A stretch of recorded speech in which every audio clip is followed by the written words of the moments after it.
할렐루야. 사랑하는 반석의 성도 여러분, 3월 16일 화요일 아침 아까베 시간이 돌아왔습니다. 오늘은 누가복음 18장 31절에서 마지막 절 43절까지 말씀으로 주께서 오늘 허락하신 이 날 은혜를 좀 나누고자 합니다. 오늘은 여러분이 잘 아시는 예수님이 예루살렘으로 가는 길 가운데에서 맹인을 고치시는 사건이에요. 그런데 이 사건은 참 중요한 사건이죠. 그래서 마태와 마가 그리고 누가가 다 기록을 하고 있습니다. 그런데 이제 여러분들이 이 공간복음서를 읽을 때 이 세 복음서에 나왔던 것들을 서로 비교하여서 마태가 강조한 것이 무엇이고 또 마가가 강조한 것이 무엇이고 또 누가가 독자에게 쓰고자 하는 메시지가 무엇인지를 잘 비교하여 분석한다면은 좀 더 큰 은혜를 누릴 수가 있을 것입니다. 그래서 오늘 이 마태, 마가, 누가가 이 본문의 사건을 다 다뤘습니다만은 앞뒤의 사건들이 본인의 의도에 따라 어떤 것은 빼고 집어넣고 하는 경우가 있어요. 그러나 오늘 이 동시에 썼던 이 내용은 31절과 33절 부분은 마태와 마가, 누가가 동일하게 쓰고 있는 부분입니다. 자, 이 부분을 제가 먼저 읽어드리고 읽어가면서 여러분에게 설명을 드리고자 합니다. 31절입니다. 예수께서 12제자를 데리시고 이르시되 보라 우리가 예루살렘으로 올라가노니 선지자들을 통하여 기록된 모든 것이 인자에게 응하리라. 지금 예루살렘으로 제자들을 데리고 올라가는 과정이죠. 32절 인자가 이방인들에게 넘겨져 희롱을 당하고 능욕을 당하고 침뱉음을 당하겠으며 그들은 채찍질하고 그를 죽일 것이나 그는 3일 만에 살아나리라 하시되. 자, 예수님의 이 순환고지, 즉 예수님이 죽으시고 십자가에서 부활하실 것을 이제 거의 마지막 단계까지 온 이 상황에서 세 번째 언급하신 부분을 동일하게 마태와 마가와 누가가 기록하고 있습니다. 그런데 여러분, 마태와 마가와 달리 누가는 34절을 첨가하고 있어요. 그 부분을 한번 읽어드리겠습니다. 제자들이 이것을 하나도 깨닫지 못하였으니 그 말씀이 감추었으므로 그들이 그 이르신 바를 알지 못하더라. 누가가 이것을 쓴 이유는 제자들이 하나도 깨닫지 못하는 영적 무지의 상태를 소개를 하고 있습니다. 그러나 동시에 이 말씀과 함께 누가가 뺐던 사건이 무엇인고 하니 마태와 마가에게 있어서 세베대의 아들들의 어머니가 예수님이 이제 권력을 잡으시고 나면은 내 아들을 영의정 좌의정으로 사용해달라는 그 기사를 누가는 의도적으로 빼고 있습니다. 그리고 오늘 이 맹인을 고치는 기사와 그리고 내일 살펴볼 삭개오 사건을 삽입을 합니다. 그래서 누가가 이야기하고자 하는 초점을 강조하고 있습니다. 과연 누가는 무엇을 이 사건을 통해서 말씀하고 있을까요? 이 마태와 마가가 강조하는 것과는 조금 달리 누가는 하나님이 주목하시는 하나님의 사람들이 누구인가? 어제도 살펴보았습니다마는 하나님의 나라는 어떠한 자들인가? 예수님과 제자들의 중심 속에서 물론 글을 쓰고 있습니다마는 예수님이 그 길 위에서의 신학, 예수님이 예루살렘으로 가시는 과정 속에서 그 주변들에 있는 많은 사람들이 도대체 하나님은 어느 사람에게 관심이 가고 있는가, 여기에 집중하고 거기에 조명을 하고 있습니다. 그래서 여러분 35절 말씀을 보면은 이렇게 기록하고 있어요. 여리고에 가까이 가셨을 때에 한 맹인이 길가에 앉아 구걸하다가 36절 무리가 지나감을 듣고 이 무슨 일이냐고 물은데 37절 그들이 나사렛 예수께서 지나가신다 하니. 마가는 이 소경의 이름을 바디메오라고 정확히 기록을 하고 있습니다. 그런데 누가는 이 소경의 이름이 그렇게 중요하다고 생각하지 않은 것 같아요. 마가는 그 소경의 개인적인 믿음과 행위에 초점을 맞추고 있다면 이 누가는 여리고에 사는 한 맹인으로서 이 불특정 다수, 즉 누구도 이 작은 소자와 같은 한 사람이 될 수 있다고 하는 이름도 모르는 그 사회의 낮은 하층민의 사람 한 사람을 소개하고 있습니다. 자, 그 사람을 주목하면서 그 사람의 일거수일투족을 다 기록하고 있습니다. 38절 말씀 보시죠. 맹인이 외쳐 이르되 다윗의 자손 예수여 나를 불쌍히 여기소서 하거늘. 여러분이 맹인이 외쳤다, 부르짖었다고 기록하고 있습니다. 이 맹인의 이 외침을 보면은 단순히 예수 그리스도를 선지자 정도로 여긴 것이 아님을 볼 수 있어요. 이 맹인이 이 표현 가운데 다윗의 자손으로 오시는 이 표현을 통해서 아직은 희미하지만은, 그리고 촛불처럼 아직은 뭔가 이 소경에 의해서는 그분이 진정한 죽음과 부활의 어떤 메시아의 이 사건에 대한 것은 없지만, 그것은 아직까지는 그게 확연히 드러나지는 않지만은, 자기가 들어서 저분이 마치 이 세상을 구원할 구세주와 같은 느낌으로, 그 신랄 같은 희망으로, 그래서 그 예수 그리스도를 향하여 다윗의 자손 예수라고 고백을 함으로 자기의 육적인 눈이 뜰 수 있다고는 확신함으로 부르짖고 있습니다.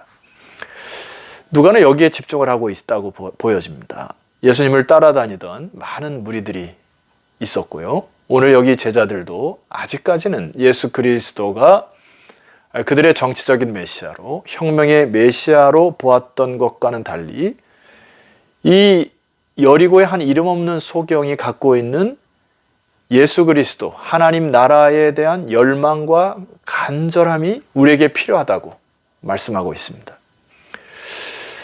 어제 우리가 살펴봤던 예수님 앞에 갓난아기를 데리고 와서 이 사건이 제자들이 그를 꾸짖었던 것과 비슷하게 이 누가가 이 사건을 통하여서 동일한 메시지를 우리에게 주고 있다고 봅니다. 여러분 39절 보세요.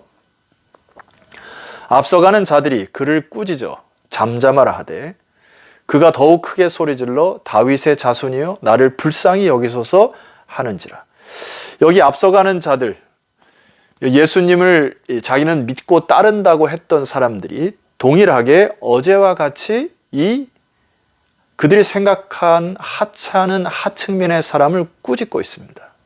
동일하게 이 예수 그리스도는 지금 그 위대한 그 혁명을 이룰 이 정치적 메시아로 너 같은 하찮은 한 사람을 돌볼 필요가 없고 시간도 없고 그런 낭비하는 인생이니까, 낭비하는 타임이니까 이것들을 다 무시하고 이 대업을 이룰 이 분을 이제 지연을 하는 것에 대한 꾸짖음이 있는 것입니다. 그런데 누가가 이 여리고의 한 소경에게 관심과 집중을 보이고 있는 것은 뭐냐 하면 그 안에 자기의 육적인 이 부분을 치료해달라고 하는 열망과 간절함을 보고 있는 거예요. 그가 더욱 크게 소리질러 다윗의 자손이여 나를 불쌍히 여겨달라고 하는 이러한 그 간절한 말입니다.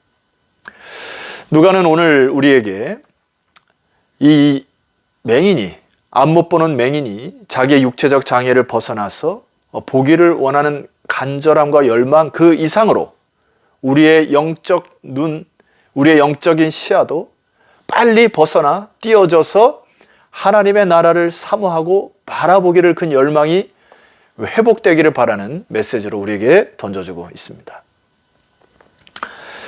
여러분, 이 소경이 보여준 열망과는 달리 어제 이 부자 관리, 이 재물이 많은 큰 부자 관리와 비교가 되죠. 그에게도 마치 하나님의 나라에 대한 열망, 그 예수 그리스도의 열망이 있는 것처럼 보였습니다. 그러나 재물이 많은 관계로 근심하더라로 그의 인생이 마감이 되었죠. 그에게는 의지할 돈이 있었어요.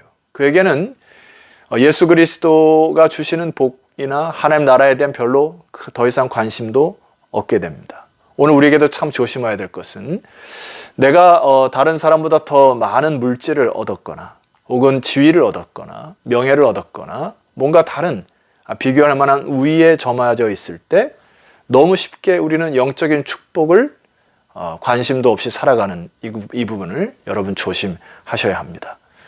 그러나 이 여리고의 맹인을 통하여서 우리에게 말씀하는 메시지가 무엇이죠? 예수 그리스도만이 답이다 라는, 어제 우리가 살펴봤듯이 갓난아기는 어머니의 품속에 있을 때 온전히 그 어머니의 젖을 의존하거나 또 어린아이들이 부모님의 말에 의지하여 살아갈 때, 즉 온전히 간절함으로 온전히 순종함으로 살아갈 때 비로소 우리가 영적인 축복을 얻는다고 하는 메시지를 받으셔야 됩니다. 여러분이 사순절 기간에 이런 주님을 향한 뜨거운 열망이 회복되기를 소망합니다. 저는 이 말씀을 이제 묵상하면서 참 이 마지막 부분에 좀 은혜가 되는 것은 예수님의 관점은 이 세상을 세상의 방식대로 힘의 논리나 혹은 권력의 파워로 다스리는 것이 아니라 하나님의 나라는 이 긍휼의 마음으로 사랑의 마음으로 하찮은 이 소자 하나를 일으켜 세움으로 이 사람들을 세워가는 그 아름다운 나라를 보게 됩니다. 자, 40절에 보니까 예수께서 머물러 서서 이게 그들을 따라다니는 무리들에게는 참 이해가 안 갔을 것입니다. 해야 할 일도 많고 또 과업을 이루어야 될, 대의를 이루어야 될 일들이 참 많은데 이 하찮은 소자 하나에게 왜 이렇게 시간을 투자하시나 의아하게 생각하신 것이죠.